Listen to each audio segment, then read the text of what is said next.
Hello friends, कैसे हैं आप। इस चैनल को लाइक कीजिए, अपनों के साथ शेयर कीजिए और सब्सक्राइब कीजिए।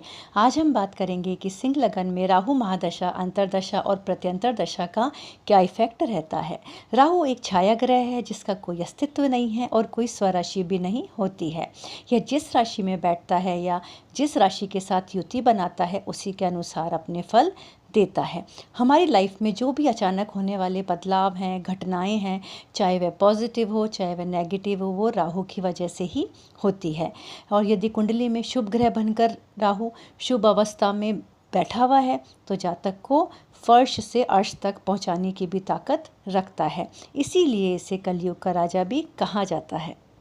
सिंह लगन के स्वामी सूर्य होते हैं और सूर्य के साथ राहु का अति शत्रुता का रिलेशन होता है। इसीलिए ज़्यादातर सिंह लगन में राहु की महादशा, अंतरदशा, प्रत्यंतर दशा आती है तो बहुत ही ख़राब रिजल्ट देखने को मिलते हैं। पर यह डिपेंड करता है कि राहु कहाँ बैठा हुआ है, किस ग्रह की राशि में बैठा हुआ है। तो कई बार सिंह लगन में भी हमने बहुत अच्छे रिजल्ट देते हुए देखा है। स्क्रीन पर मैंने सिंह लगन की कुंडली शेयर की है। जहां राहु लिखा हुआ है वहां यदि आपकी कुंडली में राहु बैठा हुआ है तो वह बहुत अच्छे रिजल्ट देगा। प्रथम भाव में यदि लगन में राहु बैठा हुआ है तो बिल्कुल भी अच्छे फल नहीं देगा, क्योंकि जो लगन के स्वामी होते हैं सूर्य, उनके साथ राहु की परम शत्रुता होती है। Rahu second, third, sixth, 10th, 11th भाव में विराजमान है तो बहुत ही अच्छे परिणाम मिलते हैं। लेकिन इसके विपरीत राहु यदि फर्स्ट हाउस यानी लगन में 4th, 5th, 7th, 8th, 9th और 12th भाव में बैठा है तो राहु की महादशा, अंतरदशा, प्रत्यंतर दशा में बहुत ही खराब रिजल्ट देखने को मिलते हैं।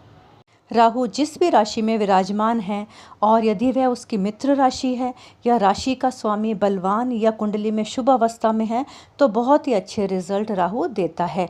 लेकिन इसके विपरीत यदि यह उसकी शत्रु राशि में बैठा हुआ है और राशि का स्वामी कमज़ोर, पीड़ित अवस्था में है तो बिल्कुल भी अच्छा परिणाम नहीं मिलता है। अगर हम बात करें कि यदि राहु शुभ स्थिति में सिंह लगन की कुंडली में बैठा हुआ है तो कैसे परिणाम देगा, तो शुभ स्थिति में हो तो राहु की महादशा में जातक को सभी प्रकार के भौतिक सांसारिक सुखों की प्राप्ति होती है। प्रॉपर्टी, वाहन का सुख उसे मिलता है, लाइफ पार्टनर का सुख, बच्चों का सुख उसे मिलता है, पेरेंट्स से सुख मिलता है, उसको फैमिली से सुख बहुत प्राप्त होता है और उसको अथाह धन की प्राप्ति होती है तथा समाज में मान प्रतिष्ठा बढ़ती है, यश कीर्ति फैलती है। कम समय में ज़बरदस्त सफलता जातक को हासिल होती है।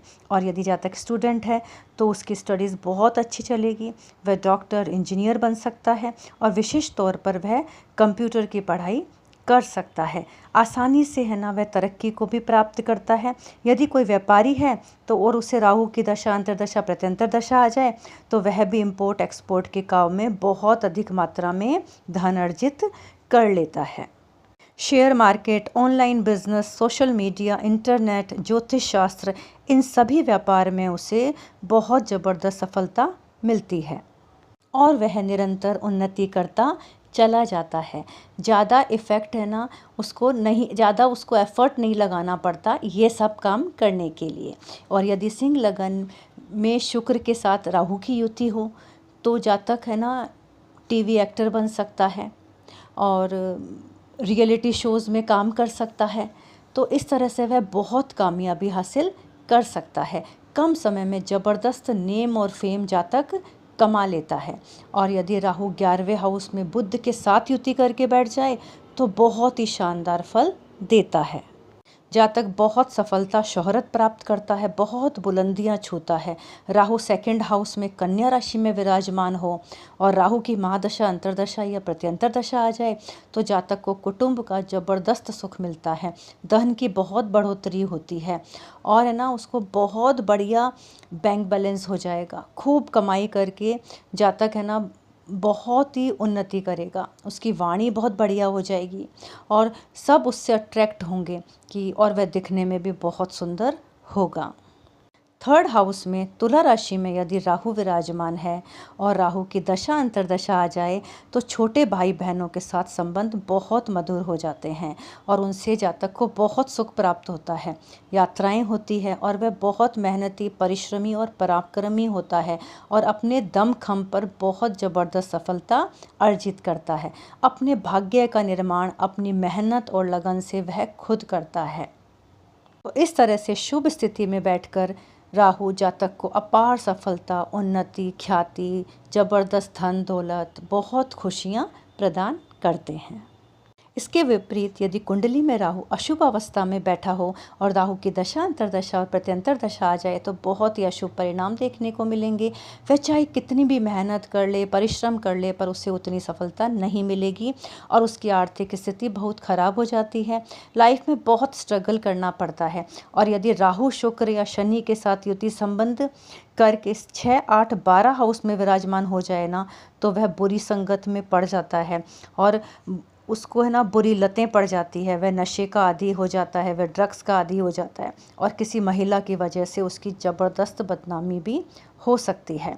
और यदि राहु चंद्र की युति करके 6, 8, 12 भाव में बैठ जाए और शनि से दृष्टि संबंध उसका बन जाए ना, तो व्यक्ति टेंशन, डिप्रेशन में जा सकता है और मेंटल स्ट्रेस उसका ज़बरदस्त बढ़ जाता है, कॉन्फिडेंस उसका बहुत डाउन हो जाता है और जातक के मन में खुद की लाइफ को लेकर बहुत गलत विचार आने लगते हैं। हमने देखा है ना, कई बार सुसाइड केस होते हैं, वो ऐसी ही दशा अंतर्दशा के अंदर होते हैं। ऐसा नहीं कह रही कि सबके साथ होते हैं, कुछ कुछ जो होते हैं ना, वह राहु में जब ऐसे ग्रहों की दशा आती है और वो 6, 8, 12 में बैठे होते हैं ना, तब ये चीज़ें देखने को मिलती हैं। राहु की महादशा 18 वर्षों की होती है। तो कुंडली में राहु शुभ और अशुभ अवस्था में हो तो भी वह है ना 18 वर्ष तक बहुत अच्छे रिजल्ट या बहुत बुरे रिजल्ट जातक को नहीं देता है। जब भी राहु के मित्र ग्रहों की, कारक ग्रहों की दशा अंतर्दशा आएगी, जातक को बहुत अच्छे रिजल्ट देखने को मिलेंगे। और सिंह लगन में मित्र या कारक ग्रह होते हैं ना, वह गुरु, मंगल और सूर्य होते हैं। यदि सिंह लगन की कुंडली में ये तीनों ग्रह शुभ अवस्था में बैठ जाए ना, तो राहु की महादशा है ना निकल जाती है। मतलब इतने संकट जातक इन नहीं आते और संघर्ष के बाद उसको सफलता जरूर मिलती है।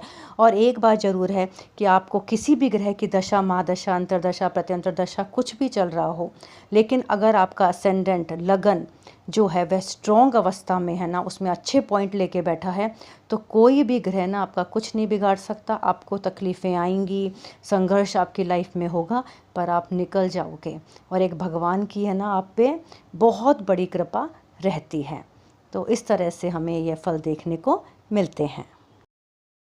यदि राहु की महादशा आपकी आई हुई है सिंह लगन वालों और अच्छे परिणाम नहीं मिलते, तो कुछ उपाय करके हम राहु की दशा अंतर्दशा को अच्छा बना सकते हैं। सबसे पहले मैं बोलूँगी महादेव जी की शरण में चले जाएं, शिव जी भगवान की पूजा अर्चना करें, उन्हें कच्चा दूध, सफ़ेद पुष्प और चीनी चढ़ाएं। और यदि आपके घर के आसपास मंदिर है तो डेली शिव मंदिर जाएं या और शिव जी को जल चढ़ाएं, नहीं तो मंडे या सैटरडे जाकर उन पे जल जरूर चढ़ाएं। सोमवार के व्रत करें, ओम नमः शिवाय मंत्र का जाप करें, राहु के मंत्रों का जाप करें, मांस, मदिरा, अंडे का सेवन ना करें, आध्यात्मिक बनिए, अपने चंद्रमा को स्ट्रॉन्ग करिए, चांदी के गिलास में पानी पीजिए, चांदी का चौकोर टुकड़ा अपने पर्स में रखिए, हर रविवार के दिन गुड़ और गेहूं का दान करें, दीवारों पर सफ़ेद रंग ही करवाएं और घर में चावल कभी ख़त्म ना होने दें, हमेशा 15-20 किलो चावल रखें, मोर पंख अपने पास रखें और अपनी छत को हमेशा साफ रखें। और यदि आपकी कुंडली में स्ट्रॉन्ग अवस्था में राहु बैठा है तो ब्लू और ग्रे कलर को अपनी ज़िंदगी में शामिल करें। और यदि शुभ अवस्था में नहीं है, कमज़ोर ग्रह बनकर राहु बैठा है, तो ब्लू और ग्रे कलर से परहेज़ करें। तो इस तरह से आप कर सकते हैं। और रसोई में बैठकर भोजन ग्रहण करें। अगर डेली नहीं कर सकते तो वीक में एक बार ज़रूर करें। और एक महा उपाय मैं हमेशा सबको बताती हूँ कि रात 8 बजे आप शिव मंदिर जाएं और वहाँ जाकर शिवलिंग पर जल चढ़ाएं और उनको प्रार्थना करें कि मेरे कष्टों को समाप्त करो। तो यह उपाय भी आप कर सकते हैं, यह बहुत ही असरदार उपाय है। और जब भी राहु की महादशा, अंतर्दशा, प्रत्यंतर दशा आए ना, तो एक काम और ज़रूर कीजिए कि गरीबों को भोजन खिलाएं, उनको कुछ दान करें और उनको है ना कंबल का दान ज़रूर करें। तो यह उपाय करके आप अपनी दशा अंतर्दशा को बेहतर बना सकते हैं। आपको ये मेरी सिंह लगन में राहु की महादशा का वर्णन कैसा लगा, आप बताइए और मेरे चैनल को लाइक शेयर सब्सक्राइब ज़रूर कीजिए।